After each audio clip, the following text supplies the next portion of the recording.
Now that I've taught you everything you need to know about atoms and elements, which are pure substances, and I've taught you how they organize the elements on the periodic table, Mr. Barber, what do you think happens when I take two elements and put them together?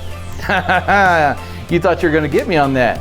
Well, while you were eating lunch, I went and studied, and guess what I learned? If you take two different elements and you chemically combine them, which must be a massive explosion, you get a totally new substance, and it's still a pure substance because you had a pure substance that was an element here, and there's another one, a pure substance, an element here, and you chemically combine them to make a new substance. It's quite amazing. What happens when we put, let's say, an element like hydrogen together and an element like oxygen together? Will that make something? Yeah, yes, it will, absolutely. And I definitely can do that. Let's do that now. Okay, so I have a thing of oxygen. It's a gas, so you can't see it. And then I have hydrogen as well, another gas. What I'm gonna do is I'm gonna collide these things together.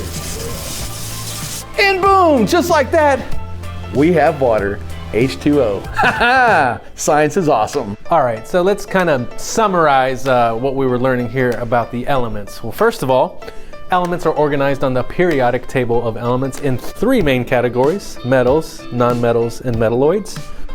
The other important piece of information that we need to know is that elements are a pure substance, right? And pure means it's one of a kind.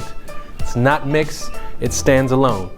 And the other main thing that we need to know about elements is it's represented by a chemical symbol. That chemical symbol is always going to have one capital letter.